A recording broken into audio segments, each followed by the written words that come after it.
asalaamaaleykum salaamaaleykum mbokk yi yëpp ñu ngi ziar de mbokk yi salaamaaleykum waaw ñu ngi ziar partage leen vidéo bi mbokk yi jot ko très bien salaam jaajëf sama gars yi salaamaaleykum voilà maa ngi ziar ñëpp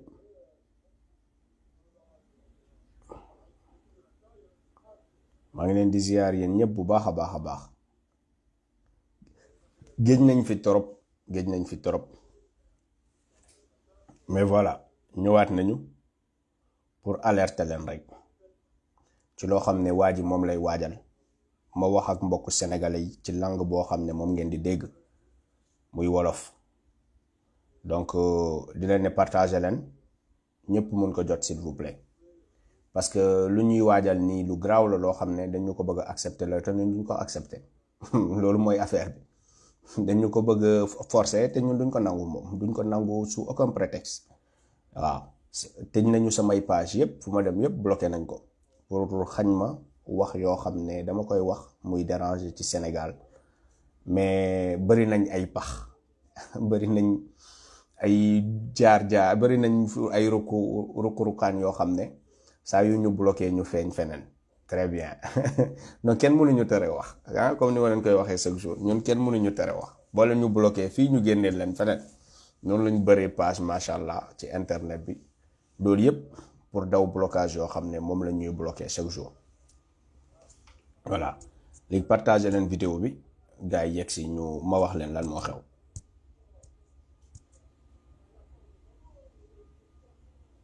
Très bien donc gars yi bismillah yegsi leen ak jàmm voilà ma wax leen comme ni ma ko doon waxee sànq affaire boo xam ne moom la ñu bëgg a imposer fan yi sénégalais yi gis ngeen ni Aly Ngouille Ndiaye dafa génn Aly Ngouille Ndiaye bi boo leen ko dégloo yéen ñu ci bari xam ngeen lan moo ci xew. Aly Ngouille Ndiaye daanaka dafa génn pour menacer sénégalais yi dafa génn pour tiital sénégalais yi te ñun duñu nangu kenn ku ñu menacer duñu nangu kenn ku ñu tiital Sénégal ñun ñoo ko moom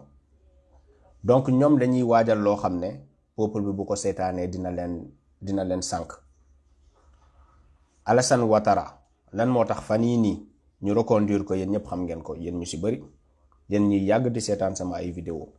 xam ngeen ni du benn projet bu tax ñu reconduire Alassane Ouattara bu ko reconduire Côte d'Ivoire lu dul projet Money Eco bi même projet boobu moom ak ñaari sukk ñoom ñoo ko bokk ci Sénégal ñoom ñoo ko bokk ci Afrique moom la ak Macky Sall ñaari sukk yooyu ñoom la France di utiliser pour saboter suñu projet indépendance monétaire boo xam ne moom la ñuy xeex ñun ñëpp pour am ko. léegi ñu tànn ci Macky Sall tànn ci Alassane Ouattara ñu ñëw pour saboter suñu monnaie léegi fan yi zone CEMAC fu ñuy wax zone CEMAC mooy yeneen Afrique de l'Est yi mooy ñoom Cameroun ak yeneen dëkk yoo xam ne ñoom daanaka nanguñu woon accepter ECO bi léegi fan yi nee na ñoom ñooñu tamit accepter nañ ECO boo xam ne Afrique de l'Ouest ci boobu lay dugg loolu yépp pour won leen ni fan yii nii ñu ngi ñëw accélérer ak monnaie bi fan yii du yàgg di ngeen gis ni seen xaalis dina changer xaalis bu ngeen di utiliser seen 5000 francs yi dina changer seen 2000 francs yi dina changer seen 3000 francs yi dina nekk beneen monnaie boo xam ne ECO lañ koy tuddee non lu leer non Amsata lu leer rek lañ fiy wax rassure-toi parce que ñoom bëgguñu peuple bi am information te le peuple a droit à l'information loolu suñu droit la. gis ngeen sax Macky Sall léegi buy génn ndeysaan du wax langue boo xamante ni làkk boo xam ne mën ngeen ko dégg day wax ci langue boo xam ne waa bitim réew lay waxal parce que yéen concerné wul yéen faalewu leen bëggul wax ngeen dégg ko waa bitim réew la bëgg ñu dégg ko donc ñun ñuy wax pour ngeen dégg rek pour di leen alerter léegi monnaie boobu ñu ngi koy waajal ak dévaluation moo tax Alassane Ouattara yaay bu ñu ne woon Alassane Ouattara du présenté wu dama ree ba sonn ma ne gars yi yéen xamoo leen li ngeen di wax kan ngeen ne du présenté wu Alassane Ouattara ñu ne ma waaw annoncé na ne du présenté wu man leen xanaa dégluwoo leen sama vidéo mais def naa leen vidéo depuis février 2019 ma wax leen loo xam ne noonu lay demee boo leen ko dégloo di ngeen comprendre gars yi ne ma non c'était trop tôt pour annoncer loolu donc mënuñu ko woon gëm mais finalement comprendre nañ projet monnaie boobu France du risquer mukk perdre ñaari élément yoo xam ne moom la ci am mooy Alassane Ouattara ak Macky Sall seen ñaari élément yooyu ñooñu ñoo yor sabotage tout projet panafricain boo xam ne CEDEAO da ko mës a entamé zone de libre échange bi ñoom ñoo ko yàq Alassane Ouattara ak Macky Sall projet monnaie bi tamit ñoom ñoo ko yàq te boo xoolee ñoo ñooy ñaari projet phare de la CEDEAO zone de libre échange day abolir frontières yi pour que marché africain yi ñu mën a commercer entre ñoom sans barrière zone kii bi monétaire bi dafa ñëw pour dooleel Afrique renforcer seen autonomie financière ñaari affaire yooyu la ñu saboté yàq ko pour que ñu freiner suñu développement France court-circuiter encore la Chine bi nga xamante ni moom mooy son concurrent ci marché africain donc ñaari nit yu permettre projet boobu Alassane Ouattara ak Macky Sall lañ tudd chaque jour ma wax leen ko moo tax boo leen jógee ngeen ne non wax di institution la daf may reetaan loo parce que ñun nekkuñu ay nit yu réew nekkuñu ay nit yu xamadi ay nit lañ yoo xamante ni dañuy gëstu te bu ñu amee information dañuy ñëw partager ko ak suñu peuple loolu kese moo tax ñu bañ ñu parce que ñoom liñ leen di nëbb ñun moom lañ leen di wax parce que c'est un droit là à l'information loolu c'est un droit de l'homme vous avez le droit à l'information te seen droit la Macky Sall wax làkk boo xam ne moom ngeen di dégg français bu muy wax du dëgg du yoon parce que doo leen ko comprendre donc moo tax ma bëggoon bu fekkee pétition la ñuy signer wala bu fekkee dañ koy poursuivre moom il a le devoir de parler une langue boo xam ne peuple bi da koy dégg il a le devoir parce que waxul ak français yi waxul ak américain yi waxul ak ñeneen lu dul ñun lay waxal lan moo tax nga war a wax làkk boo xam ne ñun dégguñu ko ñaata nit ñoo am taux d'alphabétisation Sénégal ñaata la plus de 50% plus de 60% peuple boo xam ne mënul dégg français sa waay jóg rek ne moom français lay làkk ak ñoom mais daf leen bëgg a xañ loo xam ne seen droit la donc ñun waruñu nangu lépp lu ñu imposer da ngeen di bës bouton cœur bi parce que ñu ngi signaler vidéo bi boo leen bësul bouton cœur yi dañ koy couper fii tamit parce que fu ma dem rek dañuy ñëw ak seen signalement yi ak seen censure kat yi pour di ma censurer voilà léegi moo tax ngeen di bës bouton cœur xaar leen ma tëj buntu bi bës leen bouton cœur bi bu baax xaar leen ma tuuti très bien donc fu ma dem dañ ma fay censurer mais ñoom ñoo ragal nee naa leen sama gars yi ñun amul lu ñu ragal parce que tout simplement ci dëgg lañ nekk tooñu ñu saagawuñu mais loo xam ne droit ay sénégalais la kenn du leen ko xañ léegi monnaie éco boobu yéen di ngeen am dévaluation xam ngeen lan mooy dévaluation n'est-ce pas suñu yaay yuñ may seetaan xam nañ lan mooy dévaluation ñun jeunes yu ci bëri xamuñu ko parce que dévaluation ñun ñi juddu 89 yeeg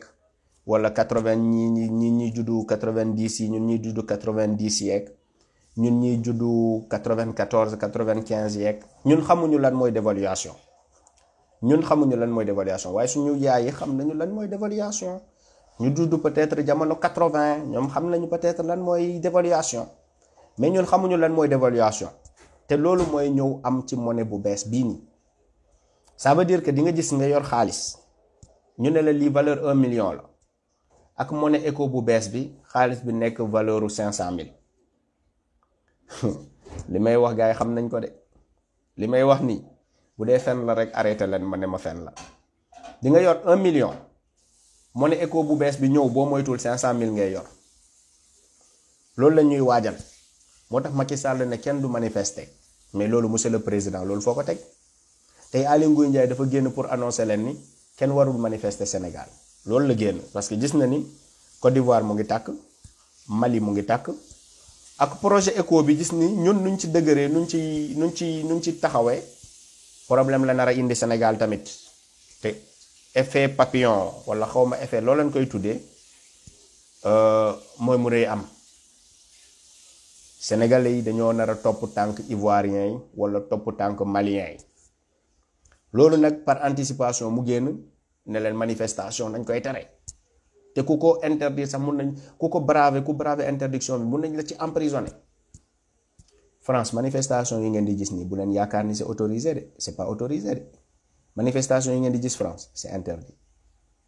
mais gars yi seen détermination mooy tax manifestation am parce que da ngeen war a comprendre benn affaire sénégalais boo leen toogee ngeen renoncer ci loo xam ne seen droit la ngeen xeex ko je vous jure Macky Sall dinañu def esclave ñun ñëpp ci suñu propre dëkk. Je vous dis la vérité on va devenir des esclaves dans notre propre pays. Parce que sous prétexte que dañoo ragal sous prétexte que bëgguñu am problème lépp lu ñu teg dañ koy accepter te loolu tamit dëkk doo ko doxalee no jeunesse du mel noonu ñun suñ jeunesse lépp lu ñu teg ñu nangu ko jeunesse Côte d'Ivoire ngay gis mu fippu nga gis ko jeunesse su Mali mu fippu nga gis jeunesse su Cameroun mu fippu nga ñëw xool jeunesse su Sénégal ñu ne la yàlla baax na sa waay amul solo. mais saa waay dëkk bi metti yéen jafe-jafe yi ngeen di dund jàppoo leen ni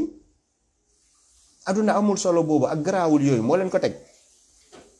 loolu moo leen ko teg ñun xeex yu ñuy xeex nii yëpp bu ñu nekkoon ay millions doomu aadama xeex bi gën a avancé mais defuñu ko pour loolu. Vous devez comprendre une chose que xeex bu ñuy xeex ni ñun xaaruñu ñu nekk 1 million de nit pour ñu xeex ko dañ ko bëgg a jëlee de 0 personne ñoo xamante ni dañ koy xeex yóbbu ko à des millions de gens yoo xam ne dañ ko gëm. loolu mooy défi un vrai leader doo xaar ba combat tollu ay millions doomu aadama yu koy seetaan nga ñëw dugg ci non loolu opportuniste ngay doon tey boo xamante ni kenn gëmul combat bi nga ñëw expliquer nit ñi loo xamante ni from crash comme anglais ni ñu koy waxee de rien nga koy jëlee yóbbu ko à un niveau boo xamante ni ñëpp dañ koy mujjee porter. C'est ça le défi pour un combattant. ñoom Martin Luther King bu ñu doon xeex ñoom Malcolm X bu ñu doon xeex jamono yooyu nit ku ñuul boo ko waxoon jógal nga xeex dalay ne non jaru ko ñun lii mënuñu ko changer mais ñooñu nu ñu ñëwee jël combat bi porter ko ba mu mujjee nekk combat national ba ñu internationaliser ko ñun loolu mooy suñu défi ñun ñooñu la ñuy xool lu ñu réussir ñu koy sas suñu bopp ne on doit pouvoir le faire pour notre peuple. parce que jamono ñu ñoom Malcolm X doon xeex seen problème gënul garaaw ko ñun problème yoo xam ne ñu ngi ne garaawul tey ñu ngi ñuy teg lu gën a metti ñoom Malcolm X ñu doon xeex ñoom Martin Luther King lu ñu doon xeex ñoom Rosa Parks lu ñu doon xeex ñu ngi ñuy teg lu ko ëpp ci suñu propre dëkk kenn ci yéen waxul. Aïdou Satrek Vitale muy jël ay sénégalais def leen jaam ci seen propre dëkk Satrek Vitale yéen ñëpp boycotté leen meew boobu bu leen naanati meew Vitale seen biir kër. ngir yàlla lillahi wa rasuli yéen ñëpp boo leen yoree meewu Vitale bu jeexee ci mois bi boo leen di jënd beneen meew dama leen jënd beneen meew bu leen jëndati meewu Vitale loolu man maa leen ko wax tey parce que c'est un esclavagiste libanais bu tudd Aïdous bu tiital sénégalais yépp ku wax ci moom ñu ne la suba da ngay dee loolu la ñuy wax de même activiste yi rare mooy ay activistes yi ngeen di gis ñuy wax ci Aïdous Satrek Vitale dañ leen waajooju boo waxee ci moom dañ lay rek ñun nag xeex bi tànnuñu kan la ñuy xeexal de ñun lu ñuy xeex buñ gisee ni c'est un combat de principe ce qui vaut la peine d'être combattu dañ koy xeex peu importe l'adversaire en face bu nekkee Macky Sall la dañ koy song bu nekkee libanais la dañ koy song parce que sénégalais doo ko def jaam ci propre dëkkam ñun ay sénégalais ñu ànd ci ak yow on ne va jamais l'accepter donc loolu moo am donc ñun Sénégal puisque dañuy ne lépp garaawul rek moo tax on sera bu ñu deful attention les derniers parmi tous les pays africains dama leen koy wax rek ànd naa ak xeet façon bu nekk di xeex ànd naa Camerounais di xeex ànd naa Congolais di xeex ànd naa ak Ivoirien di xeex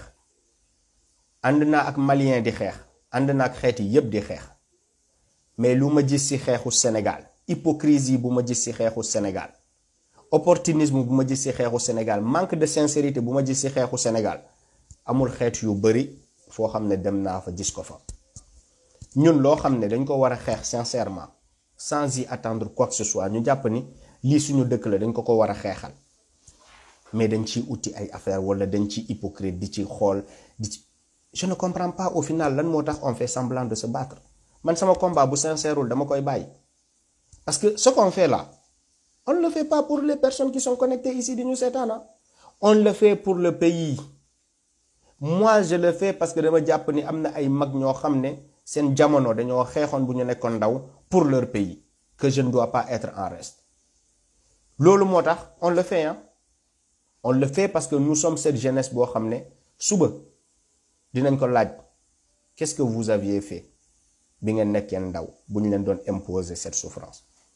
Je lèverai la main pour dire que je ne l'ai jamais accepté et je me suis battu. J'ai été seul mais je l'ai fait parce que gëm naa ko. Du ma accuser benn Sénégalais d'être lâche mais j'aurais rempli ma part de la mission. Et à chacun d'entre vous d'être quitte avec sa conscience demain, de dire que xeex naa pour l'intérêt de mon pays, je n'ai pas été dernier pendant que les autres se battaient pour notre pays. Sénégalais bi ngeen di wax yow nekkoo Sénégalais yow Ivoirien nga yow ñàkk nga xam nga Sénégalais léegi fan lañ ko war a mesurer. Celui qui se bat plus pour son pays est plus sénégalais que toi. Je m'en fiche ñi may traiter de non sénégalais. Il faut qu'on se batte plus pour notre pays que quiconque pour mériter le titre de sénégalais boo xamante ni ñeneen dañ ko jàpp ni seen propriété la. Nekk sénégalais am na ñoo xam ne dañoo jàpp ni seen propriété la ñoom ñoo ko moom. Man sénégalais la. Il ne fout rien pour son pays. Il ne se bat pas pour son pays. buñ ne demal xeex daf may ne jaraluma ko. Sénégalais jaraluma ko. Mais ce sera le premier à te dire suba que yow doo sénégalais waroo wax. Boo leen gagné benn combat, il sera devant toi en costume cravate en se faisant passer pour l'intellectuel alors que jamono jël risque bu mu jotoon moom ci ginnaaw la nekkoon mu ne coin yi bàyyi ñu jiital coin yi ñoom muusuñu ñoom duñu ay nandite xeex bi bu mu demee bay waaj a ñor rek man mun naa sol sama costume cravate jël sama cartable jiitu ne maa ngi dem signer ay documents. Hypocrisie boobu tant que bàyyuñu ko Sénégal duñu bouger d'un seul iota. Quand il faut se battre, il faut le faire de façon sincère. Le combat du Sénégal nous interpelle tous. De affaire de intellectuels, affaire de ku jàngul, affaire de ñëpp la.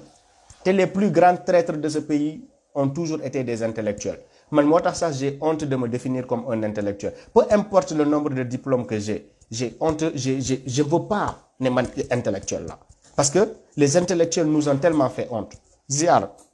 systématiquement. Les intellectuels du Sénégal nous ont tellement fait honte que man, j'ai envie de me définir autrement que intellectuel sénégalais. Parce que pour nous, intellectuel,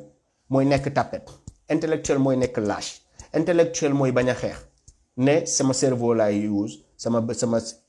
sa way. Jamono xeex bu jotee lépp dañ koy teg de côté ñu xeex. Jamono signé ay feuilles bu jotee ñëpp jël ay feuilles indi seen diplôme ñu signé. Mais jamono bu ñu nekk ni Sénégal ñëpp dañoo war a ranger seen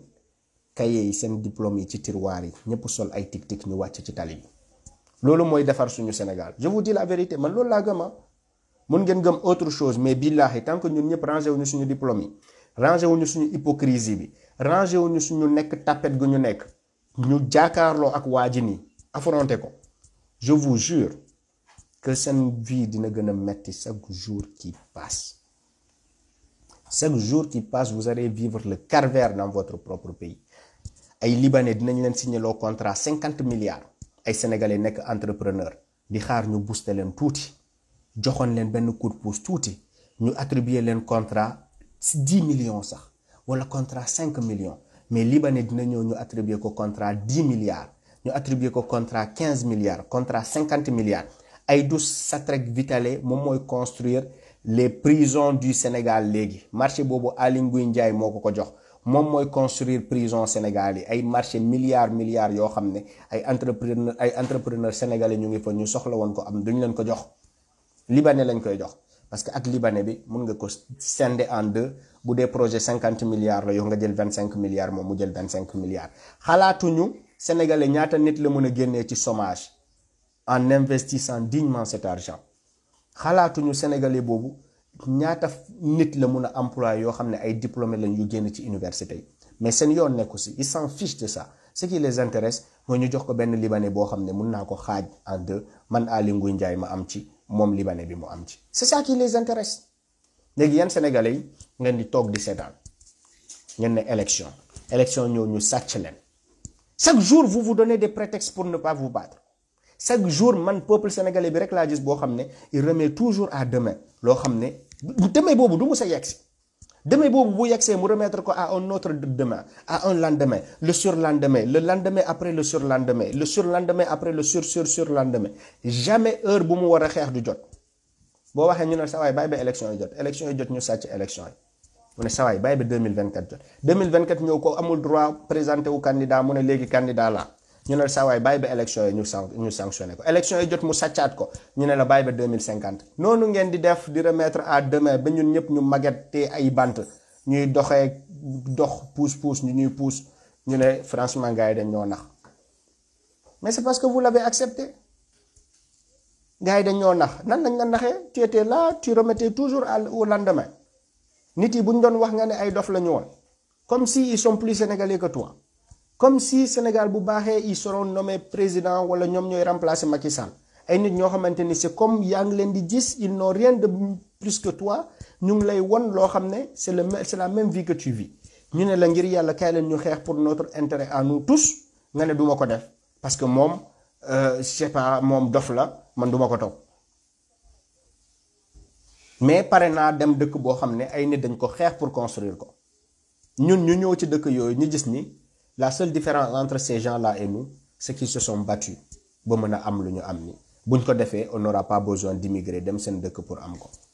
La seule différence qu'on a vu bu ñu ñëwee bitim réew c'est ça qu'on a vu, c'est ça que j'ai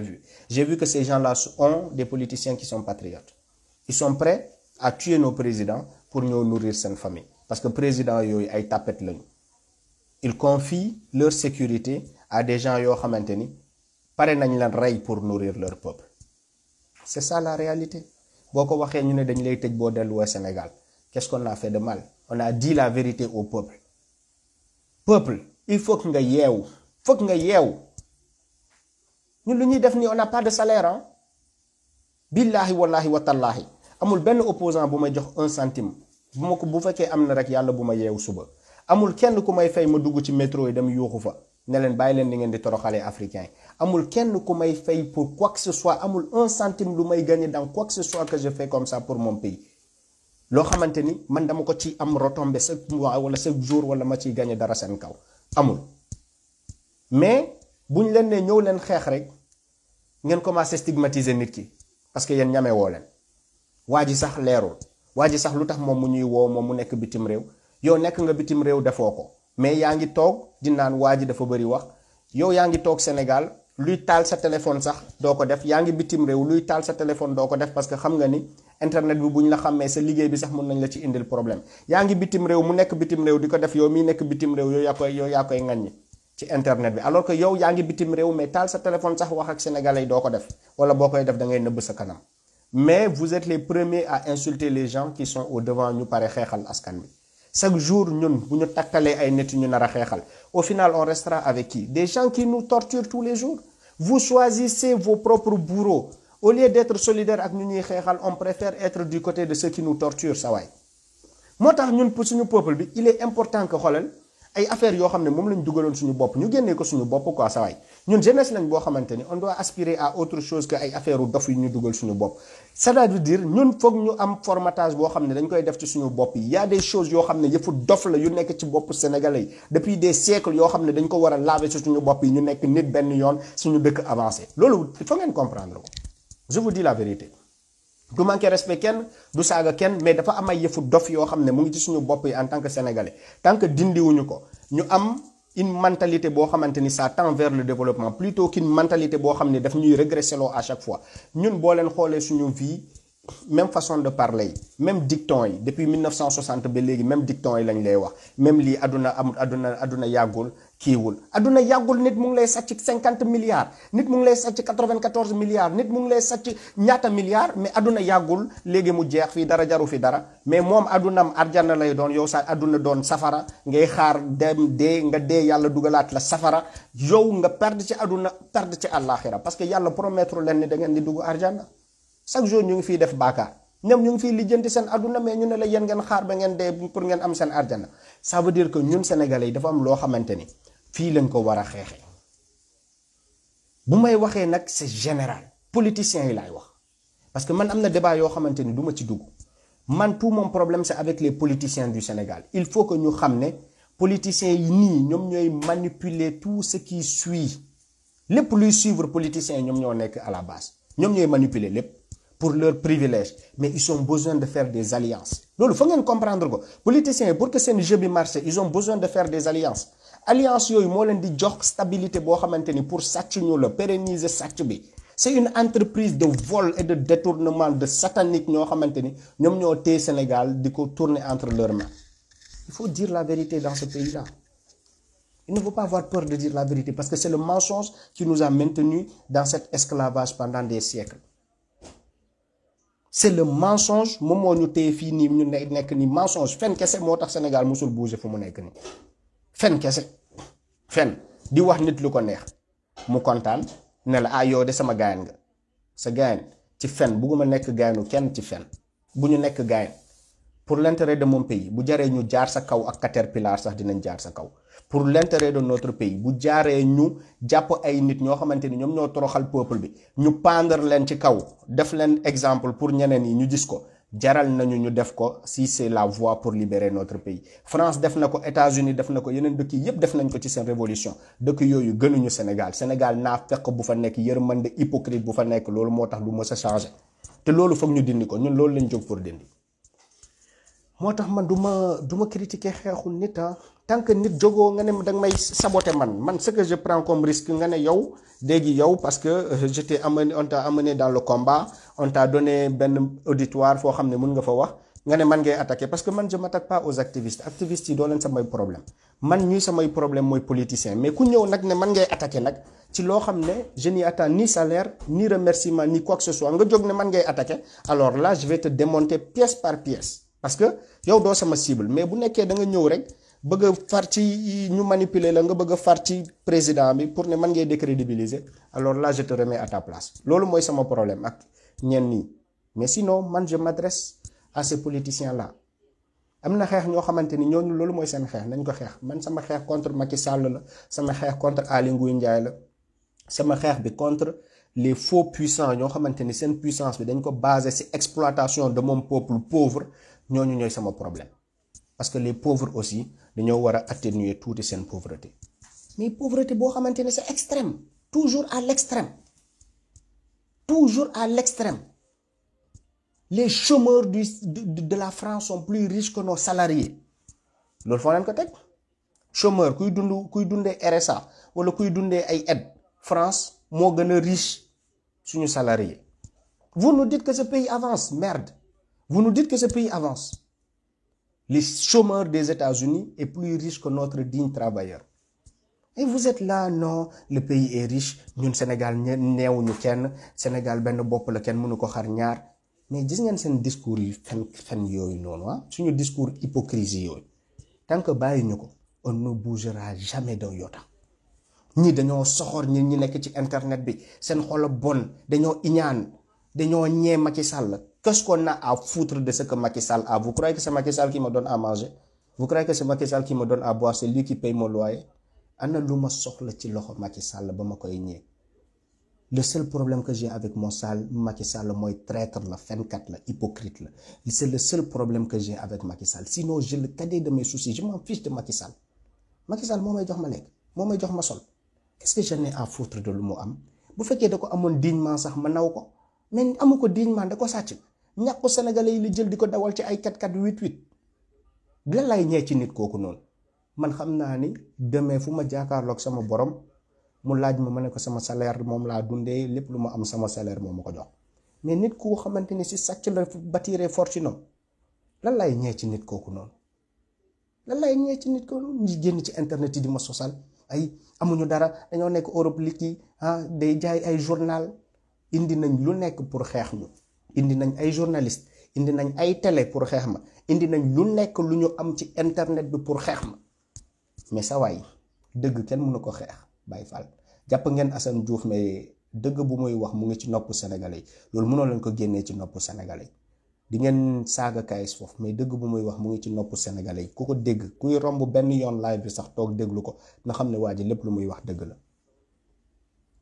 vous pouvez nous combattre mais la vérité restera toujours la vérité peu importe le nombre d'années dëgg bu tey mooy nekkaat dëgg bu suba parce que ce qu'on dit on l'invente pas c'est la vie des Sénégalais c'est le vécu des Sénégalais c'est le quotidien des Sénégalais yéen amoo leen yërmande ñun mënoon nañ noppi comme yéen parce que yéen ñu bari yi ngeen yaakaar ne tey da ngeen am xaalis sa waay ñen ñi si bari ay sukku Macky Sall ngeen jàpp ni yéen ñu gën parce que vous avez 500 000 par mois 1 million par mois ngeen jàpp ni yéen ñu gën am nañ lu ko ëpp te waxuñu ñu ngi continuer di xeexal sénégalais suñu liggéey moo ñu ko jox du benn politicien donc ñun ñeewuñu leen ci dara Baye Fall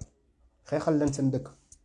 bés dina ñëw 500 000 yooyu noonu parce que amoo diplôme bu la ko jox dañ lay dàq ci poste bi nga regretter lan moo tax nga ànd ak waa ji au lieu que nga xeexal sa dëkk parce que du loo mérité ñu ngi lay jox ay salaire yoo xamante ni mérité woo ko bu ñu defee audit fonction publique yow dañ la ciy génnee et le jour là tu regretteras le pourquoi au lieu de te battre pour que nga am liggéey boo xam ne mun na la dundal ba retraite yaa ngi toog sukkal nit nekk sukk nit pour que mu lay jox ay miettes yoo xam ne mérité woo ko nañ soyons digne peuple boo xam ne te leen ni xaalis duñ ko liggéey dañ koy lijjanti peuple boobu fu mu jëm où veux-tu que ce peuple là aille peuple boo xam ne mag yi papa yi loolu la ñuy wax seen doom yi ne xaalis duñ ko liggéey dañ koy lijjanti te ñoom bu ñu ñëwee Europe ils travaillent ba seen cul bi di suer pour am xaalis mais ils vont dire à leurs enfants ni xaalis kenn du ko liggéey dañ koy lijjanti loolu ñu dugal ko ci bopp génération yi xaalis dañ koy lijjanti ñuy def politique pour am xaalis alors que politique dafa war a nekk loo xam ne danga ciy dimbali askan bi ñoom ñuy def politique def ko loo xam ne da ngay appauvrir les pauvres après ils sont dans les mosquées ils sont les premiers sur la première ligne mosquée bi sax boo demee léegi pour nekk première ligne dañ la fay génnee parce que doo autorité Baye Fall allahu akbar non mais le Sénégal est spécial non le Sénégal c'est un des meilleurs pays du monde da ngay gis koo xamante ni njaaloo la doon def viom yépp nekk ministre def lépp lu bon ñu fay ay imam ñu ñëw jullee ko normal ne musulman bu baax la woon man yeeg lu nekk la doon def yow parce que gis nañ la benn jour nga def baakaar rek ñu commencé di laam-laame est-ce que man dinaa ko jullee wóorul mais parce que kooku autorité la yow setal nga ko ci kanamu yàlla mais on va voir allons-y comme ça hypocrisie lañ bëgg a construire notre pays mais on va aller nulle part on tournera en rond on reviendra à la case départ du ñu avancer dañuy yaakaar ni dañuy avancer mais ci spirale lañ nekk boo xamante ni on tourne en rond on n'avance pas en réalité on se leurre on se donne des fausses idées ni on avance mais on n'avance pas parce que personne n'aime entendre la vérité il faut que ñu changer ça waay ñii nii di ñu exploiter amuñu fit exploiter ñu du ñu amoon fit exploiter ñu tant que gisuñu ñun peuple bi ay nit lañ ñoo xamante ni on est facile à manipuler ni day sàcc sax mu am nu mu koy blanchir day sàcc sax mu dem blanchir sàcc boobu noonu sàcc bi lew sa xaalis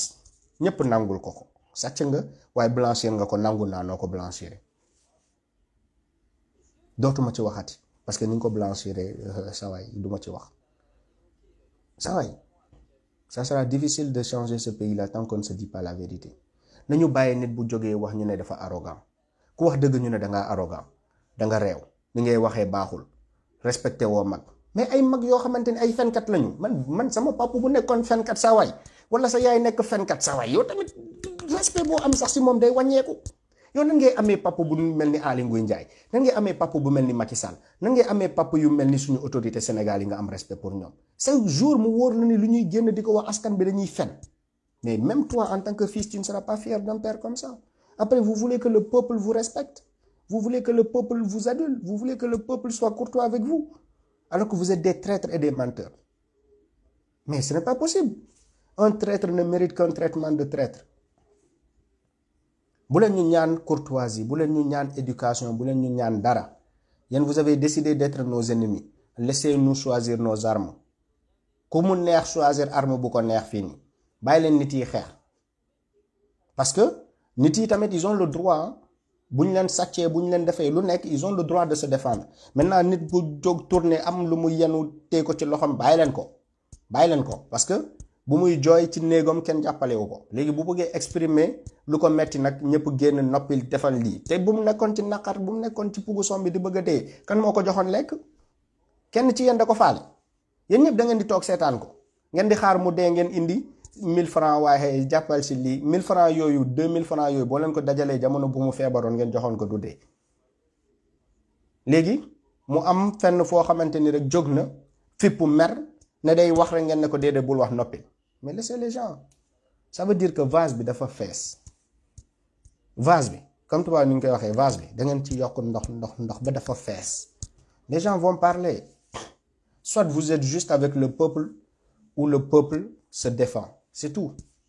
te défense peuple bi du yéenay choisir yan arme lay utiliser de nit yi dinañ utiliser arme bu leen neex waaw nit yi dinañ choisir arme bu leen neex mu neex leen mu naqari leen nit yi dinañ choisir si leurs armes parce que du ku may torturer moo may wax ban arme laa war a choisir contre moom Aly Ngouille Ndiaye moo may wax nan laa war a waxee contre moom un voleur Macky Sall moo may wax nan laa war a waxee contre moom c'est lui qui va me choisir mes armes de combat un traître tu me choisiras pas mes armes man may choisiral sama bopp samay armes waaw donc sama gars yi loolu mooy affaire bi Aly Ngouille Ndiaye ak Macky Sall dañuy préparer indil ñu monnaie éco boo xam ne dañ ñu koy imposer ngeen nangu ko ñu jaaraat seen kaw remettez toujours à demain remettez man dinaa xeex man chaque jour di ngeen yeew gis ma may live moom du ma bàyyi parce que je ne le fais pas pour vous je ne le fais pour moi-même et pour mon peuple pour mon pays bu amee 100 nit bu amee 2 nit bu amee 5 nit je vais continuer à le faire parce que c'est un sacerdoce c'est un principe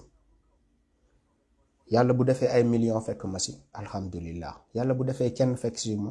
j'aurai rempli ma part de la mission comme je l'ai dit tantôt on le fait pas pour les gens on le fait par principe après si ça convient aux gens mais tant mieux